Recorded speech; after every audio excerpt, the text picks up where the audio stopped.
Hello everybody. Today's topic is listening versus debating. I'm going to break it down in sections and we start off with what is a debate? Then second part is listening.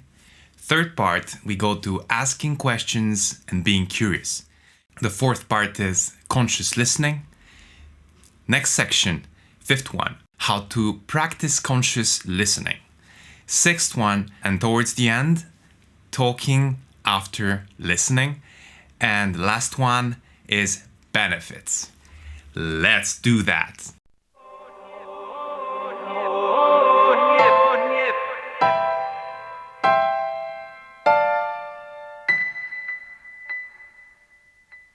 So what is a debate?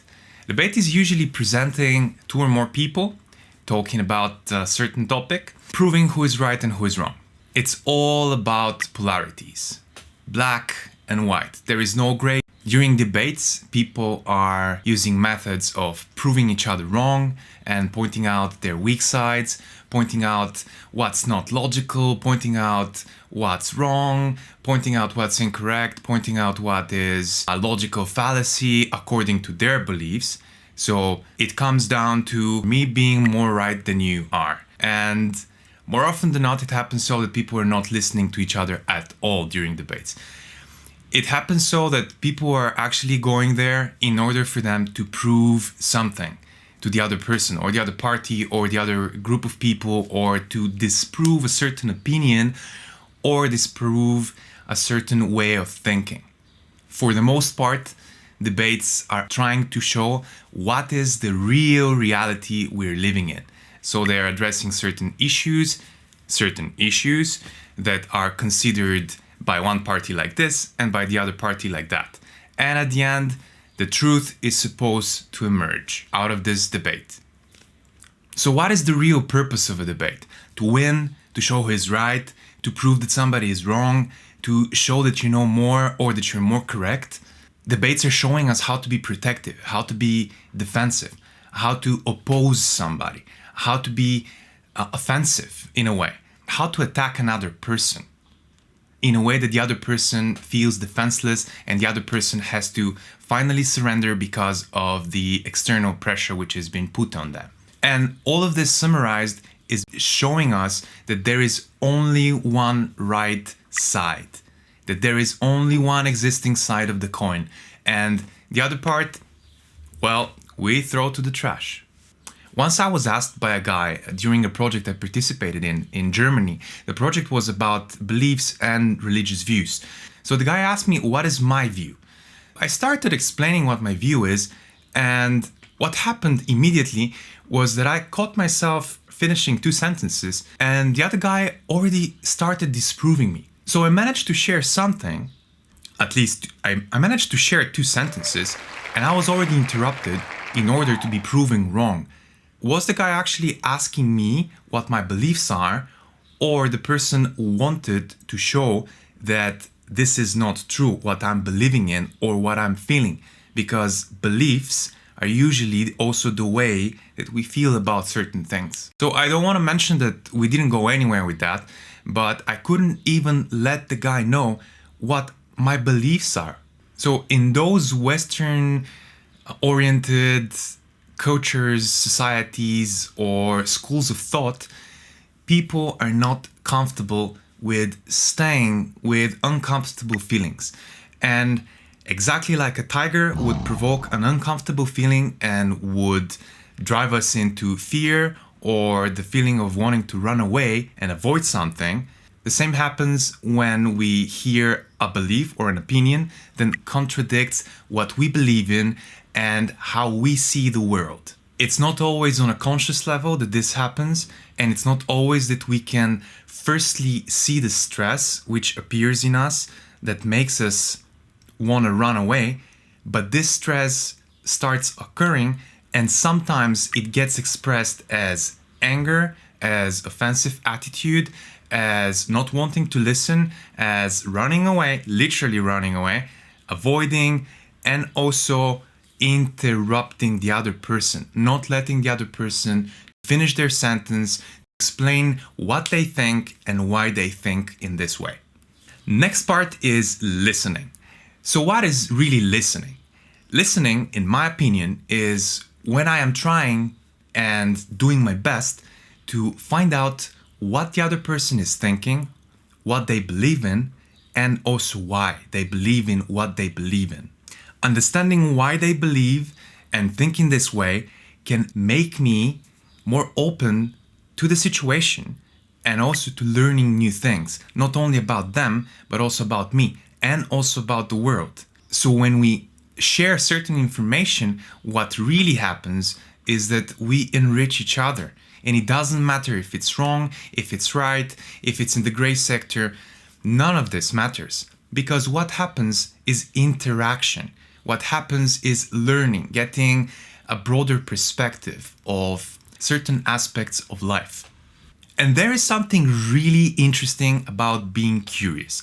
Kids are usually very, very curious about absolutely everything. They constantly ask questions, but they never get tired of asking why, what, how, when, where, and so on and so forth. If we have to look at this in a very personal situation, isn't it very nice when you're being asked about something that you like and that you enjoy, or something that you're currently sharing about, and you're asked questions? You're asked why you're doing this, what does it give you, how did you start, why are you doing it currently, what do you want to do with that in future, or maybe what do you want to achieve with that, or anything else. Isn't it very pleasant when somebody's really listening to you when you're sharing what you do, why you do it, why you like it, what it gives you? So part 3 is about asking questions / being curious. So everybody comes to certain conclusions and opinions because something has happened throughout their life, in their personal experience. It might have been something happening so that they would react to certain things like this. They might have got scared about something, and now they think that, for example, riding a bicycle is a scary experience, something which is unsafe, and they're not protected. In order for us to find out why they think that cycling is not safe, of course, we need to ask those questions, and we need to be patient and curious enough in order to find out what the reason is behind it. Because if we immediately judge them, oh, you think that this is not safe, you must be, well, then we lose the opportunity to really see and to feel the other person. Because when we're curious and when we are asking questions in order to understand or to clarify for ourselves why the other person is the way they are, we are also getting ourselves exposed to the emotional content of the situation, of the story of the person, of how they feel and why they feel in this way. You can see that in their gestures, you can see that in the way they talk, and it's really important to be curious in the way, to be asking those questions from a pristine place in you. When you do that, the other person can feel this on one level or another. They might be suspicious because maybe most of the people in their lives haven't necessarily asked them in order to understand or to get to know something deeper about them. But at some point, this person will understand that. They will feel it from you if this is an honest act of curiosity. Because otherwise, what would happen, you would start looking for mistakes in what they're saying, for discrepancies. And I'm not saying that there wouldn't be any discrepancies or any so-called mistakes, but this is the way that you learn. If you continue looking for those inaccuracies or logical fallacies, so to say, you're still stuck at the level of disproving something, not learning. You're basically standing in the same position where you started the conversation with this person at. And most of all, our communication with other people is to enrich us, to make us more knowledgeable, to make us more experienced, to make us wiser, to give us this which we cannot get from not being exposed to others and to life itself. Imagine what would the world be like if everybody would be right constantly. There wouldn't be any point in sharing. We were friends for maybe a year and a half, and this person didn't even know what my opinion is. Most of the time, he was pretending that he was listening to me, and I was very aware of that. I was sensing his absence. I was sensing his state of mind. I was sensing that he was thinking about something else most of the time, that he was not really curious to know about what my opinion is about something.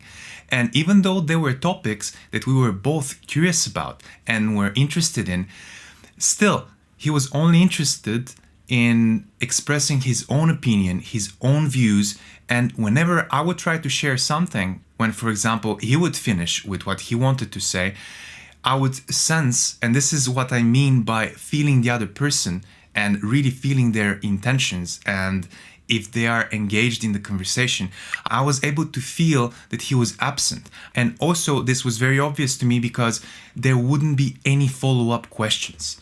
I might say something and he would only ask me about something if he would see that I'm waiting for him to express his opinion on what I just said. And then he would start asking me questions about what I said, which is, it's a little bit discouraging sometimes when you are having an engaging conversation, trying to share something which might be even personal. So the question here is, do you want to be in a situation where the other person is like this with you? Do you want to be in this situation where you are this person? And by saying that, I don't mean that you are this person. By saying that, I don't mean that I am this person. It happens to all of us. Sometimes it does happen, and that's fine. This is okay. This is called being human.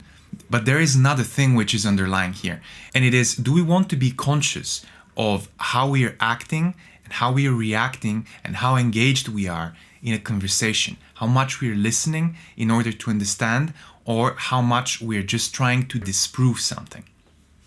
Part 4 is conscious listening. And in this part, I'm going to talk about how listening is supposed to broaden our views, which we've already covered, and how finding discrepancies is also a part of it. And this is exactly why we want to be very conscious in our listening, so that when something like this happens and the other person finishes talking, we can really come back to it and explain what we felt, what we thought, what we saw in that, and what our own opinion is about it. And by doing this, we are really recognizing that we honor the other person, regardless of their opinions, regardless of why they came to those opinions and those understandings. We are willing to listen, and we are also willing to express our own opinion and be open about either of those things. What can happen more often than not when we listen to a person and we truly delve into it, we can come to the core of their belief. And then, even if there is a discrepancy, even if there is something that we might deem wrong, we can understand where it comes from. And this automatically brings compassion. I can give you a very powerful example from my personal life. I was participating in another project.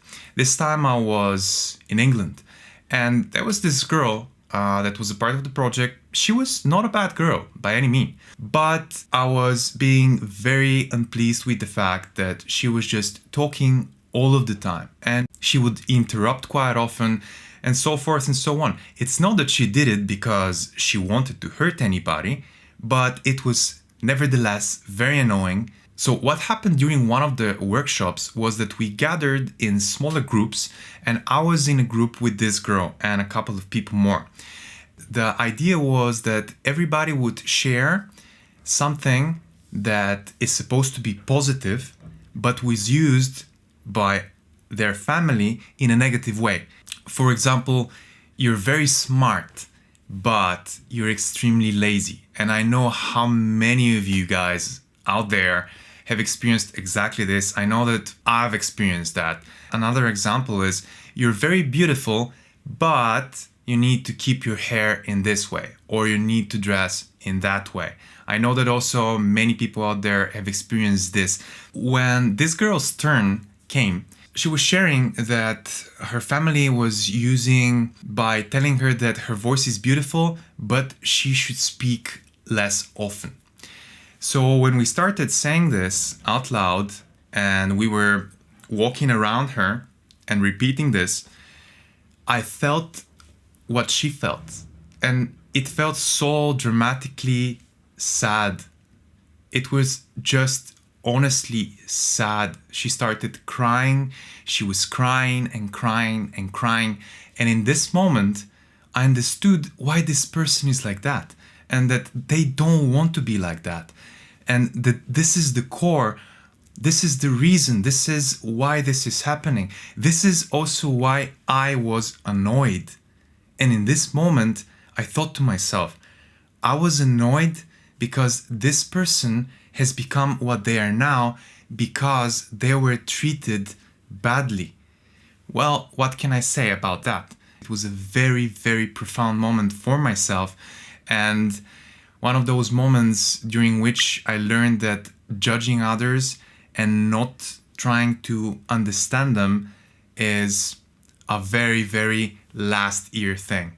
And in this ever-evolving society of ours and this human condition, our nature is to evolve, is to be more, is to learn from our mistakes, is to be compassionate, is to be building upon and building upon and building upon. So in this moment, I learned a very, very profound lesson for myself, a very deep lesson, how to judge less often.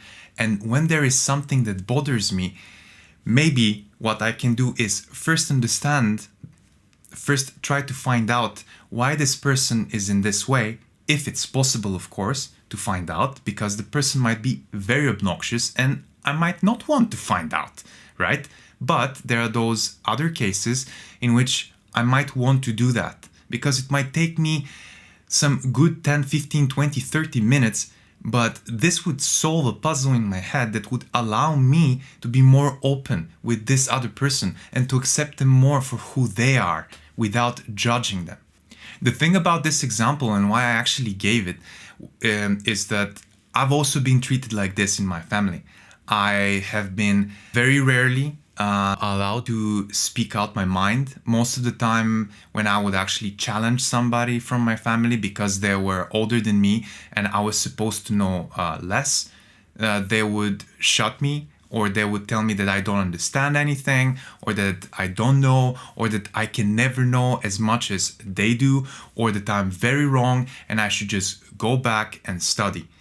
And later on in my life, I understood that those were the moments when I was saying things or expressing opinions or ideas, like just creative ideas that they, my family members, were not able to understand. And because this was creating certain level of stress, as I already mentioned a little bit earlier, that certain contradictions in beliefs in other people compared to ours might actually cause stress and uncomfortable feelings. And I understood at some point in my life that this is how they must have been feeling most of their lives. And by saying that, I don't mean that they've been always wrong, that I've been always right. This is not the case. It's about listening. It's about allowing people to express themselves, allowing them to feel comfortable with being open, with not being judged for what they have come up with, what they created, what they want to express, or how they feel in the world. And I have had this issue for many, many years and I really want to emphasize that and underline it and make it extremely bold. I've been interrupting people like crazy. And at some point when I actually started doing some inner work, I understood that this is because I've been treated in this way and I've been shown that I am not accepted for who I am and for what I think, and that I don't deserve their attention, and that if my opinion is different, then it's not worth it. Imagine that behind somebody's opinion, which you don't yet understand, there is a huge door to a world. There might be so many interesting things that would make you curious, things that would make you push the limit, things that might make you happy. Part 5 is how to practice conscious listening. This is one of the easiest and at the same time one of the hardest ways to practice this. And this is by staying present in the conversation. What does staying present in the conversation mean? This is when every single time that you catch yourself drifting off or being washed away by a thought or a feeling of yours into another story, into another time, etc., etc., you catch yourself, you pull yourself back and put yourself in the present moment once again. And you do this over and over and over. It might be quite demanding, especially at the beginning. If you catch yourself sometimes not being a good listener and you think sometimes to yourself that you need to improve this and become a better listener, you might want to practice this as often as you possibly can. Be gentle with yourself, be very soft with yourself, because this is not a competition. This is a life skill that can help you in so many situations. It's more about acknowledgement, recognizing that, okay, I haven't listened enough. I might need to change that. I want to become a better listener. I want to understand more. I want to be more engaged with the people that I love, that are close to me. I want to be more engaged with people in general. Therefore, when it comes to your next conversation, just be more present. And that's already a step forward. That's already such a huge success. The recognition, the acknowledgement of that, and the attempt to change it. And every time that you catch yourself also feeling confused in the conversation or not fully understanding the other person, catch this moment. Catch it, acknowledge it, and just simply ask this question. Hey, can you maybe clarify about this and that and that? Or, you know what, I don't understand this part of what you were trying to tell me. Can you please explain? This is, first of all, showing the other person that, first of all, you care about them, about what they're saying, and second of all, that you're present in the conversation. And what is more pleasant than somebody being present with us when we are sharing something with them? This is only to point out that you want some clarification. You don't want to dispute that. You don't want to invoke this feeling in the other person that they're being challenged, because we don't like being challenged. And being challenged is not necessarily a bad thing. But there are better and worse ways of challenging another person. And this is part 6, talking after listening. We can always point out that there might have been some misunderstanding, or there might have been certain discrepancies we've mentioned before, which you disagree with fully, and that's fine. You can always point out something like this, and always point out that, look, I understand where you're coming from. And this acknowledgement is super important, because this opens up the other person to the possibility that you are there and you're present, and what you're trying to say is not intended to hurt them or to somehow change the way that they feel, the way they think, or change them as a person, but rather you're just sharing with them as a human being with another human being. So why is it so important to first listen and then talk? And if possible, without any interruptions. Of course, if we need any clarification, if we need more information, in order for us to understand something better, and in order for us not to create a false story in our head, which might not have anything to do with what the person is trying to tell us or convey, if you start interrupting them, first of all, it might take 10 hours for them to finish and express everything that they want to express. And second of all, everything gets mixed up and completely muffled with all sorts of questions, all sorts of other topics, all sorts of unnecessary information. And sometimes, more often than not, this might happen because of us, because we're adding something additional instead of listening to what the other person wants to say. We might be thinking about something completely different, and because we're not that present in the conversation, we might go in a direction without actually them leading us in this direction, but us thinking about it because we're not present, asking them questions which are first not related to the thing that they are talking about. Second of all, it might be just too much for them to answer in just one go, because the other person might just want to finish with one thing that they're trying to express. And also by us asking them constantly and pointing out what we think or what we believe in or what we've been through and what conclusion we've come to, we're interrupting them. We're not letting them tell us what they think and allow us to be enriched, possibly enriched by their own experiences. In this way, we're sharing and adding information from our own experience instead of listening to them. And what happens at the end is that instead of us learning 100% new things, or possibly even 50% new things for us, we end up with learning 5% new things, and everything else is just full of our additions, what we know, what we think, what we feel, etc., etc. Instead of just allowing the other person to express themselves, and after that we can talk about it and we can express ourselves. And most of all, what I believe happens in those occasions is that some people are just downright afraid of not understanding something the other person is expressing, and unconsciously they want to drive the conversation in another direction. And by doing so, they get back to a comfortable for them position, in a comfortable for them zone in which they can talk about what they want to talk about, not necessarily listening or talking about what the other person has started really sharing. And there is a very good example of a person that I've been talking with for a very long time, and what happens every single time. So this person can be very curious sometimes, and sometimes they really ask questions. But what happens is that when I start sharing my opinion or my view, I'm one sentence or two sentences later, I'm interrupted, and all of this information is being poured out on me about what they think, what they feel, if this what I'm trying to say is like that or like this because they've heard this or they knew about that or they read that, or etc., etc. And what happens is that I barely manage to finish 1-2 sentences. I get interrupted, then I barely manage to respond or to answer 10 questions. Then I continue and I finish 2 more sentences, and then the same amount of information is poured on me. So what happens at the end is, first of all, I get discouraged. I don't really want to continue sharing, because what is happening is that I'm not being listened to.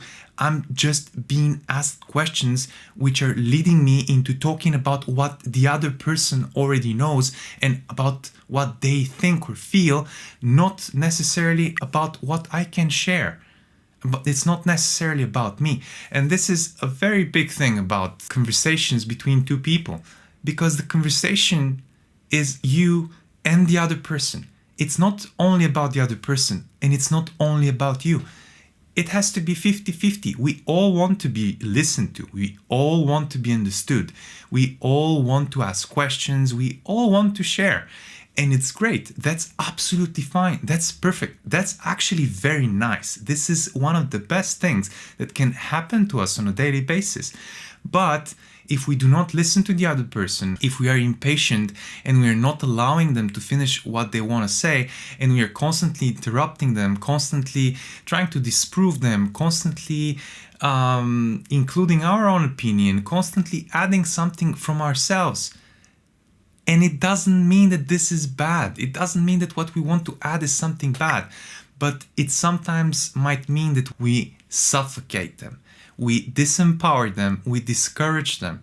By practicing to be present, to be more present in the conversation, whenever we feel like we need to definitely add something and share about this and that and that, and I'm not saying that sometimes we shouldn't, but if we have to, if we really feel compelled to do that, let us share about this in a very brief manner. And remember, this is not a competition.